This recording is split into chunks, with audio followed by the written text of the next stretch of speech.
Asamkele ke sikubulise ekhaya kaloku umbukeli weMpumakapa TV isikhululo sakho ezinkqenkqeza phambili egama lale nkqubo kwantu besitshilo ke ukuba ngaba namhlanje sikuphathele le nkqubo siphi sisemthatha umasipala KSD nanku sisibo Khunju apha ecakwam ngwena mququzeleli ozosibalisela abanzi uba ngaba kwenzeka ntoni apha nanokwazi ukuthetha ekhona makathethe ngokwakhe sisiwama sonke sikubulise. Siyabulisa kwiKwantu Tunes. Apha namhlanje olapha phambi kwenu nguBongi Khunju, Project Director we-Coffee Beach Cultural Festival. Namhlanje sinenkciyo sizokucelebrate iJune 16 ngokuthi sithi mabuyelwe eMbo ngabantwana. Le nkqubo iququzelelwe iCoffee Bay Cultural Festival ukuba ibe khona. Singu-KSD Municipality xa sisonke edibanisa uMqanduli noMthatha. Sithi abantwana mababuyele eMbo baziphathe kakuhle. Inkciyo ile program ye-abstinence ilwa ne-HIV, ilwa ne-substance abuse, ilwa ne-gender based violence. So sizokhuthaza abantwana, sizokwenza i-awareness. Sithi khona inkciyo kuyaphileka inkciyo njengoba ubusobonile nosisi basewuso abagraduate-leyo. Inkciyo ikhona, abantwana mabasondele kuThixo. Sisikhunju akoqala udibana nathi sileziko lolo sasaza silo nkqubo usimema kumcimbi wakho into endiqapheleyo kakhulu mina enothi mhlawumbe ngayibabaza niyibikele nababukeli pha ekhaya kuba ngaba abantwana abancinci nokugcina ubuntu babo nokugcina isintu sabo intoni lisuke izaba kwenhliziyweni yoba ngaba qokelela abantwana bagcina isintu.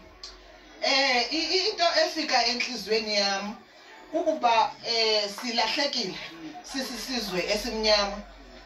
Ukuzithanda nokuziqhenya ngesinto sakho, which is the heritage, kulahlekile. So lento into endiyithandayo kakhulu ngoba into esenza sizazi uba siyaphi, singobani, sifuna ntoni. Loo nto izawutsho ibaphakamise nakwezinye izizwe, loo nto izawubaphakamisa nasemfundweni. Kuthiwa ngesingesi abantu perish because of the lack of knowledge. Xa abantwana bethu singabafundisi ngezinto thina esizifundileyo esizaziyo, we are the working singabantu abahamba ne-information. Sizawubhubha sishiye abantwana bethu singabazi uba baphi na. Eyona nto ke inzulu yileyo bana ndinqwenela into yoba abantwana babe babe ne-future eqhakazileyo. Njengoba xa sisenza le program siba no-career guidance, sibe no-skills development. Umfile umama bethetha apha esithi siyabafundisa uhlohla intsimbi, siyabafundisa uthunga imibhaco. Sifuna babe self-sufficient abantwana bethu ngokwesiko nesithethe sethu. Amagama akho ogqibela mama mhlawumbi walibeleyo kusokwazi uyiququmbela siyivale le nkqubo. Ndingathi mna phakama nolali.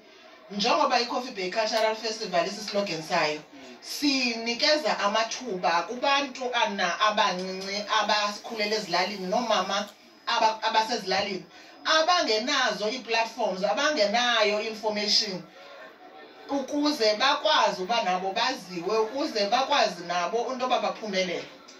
Uzivele ke ngokwakho ke mbukeli weMpumakapa TV Channel 260 umama ke lo uKhunju umququzeleli walomba sikuwo namhlanje. Kodwa thina asithethi kakhulu namhlanje thecwaka abantakwethu ke kuyilonto kaloku ngoku siyagoqa siyadlala kwaye ke siyahamba ngoku bekumnandi bekuyilonto kaloku kuyintombi zeciyo eMthatha apho besiduma khona bekumnandi bekuyilonto. Ngoku ke sikuvalela ke le nkqubo yethu sithanda kakhulu kaloku apha Nelson Mandela Museum eMthatha akumnandi kuyilonto bantakwethu. Phinde sibonane ke kwihlelo elilandelayo. Ndiyathemba ndaqiniseka ubonwabile. Dayi simkile.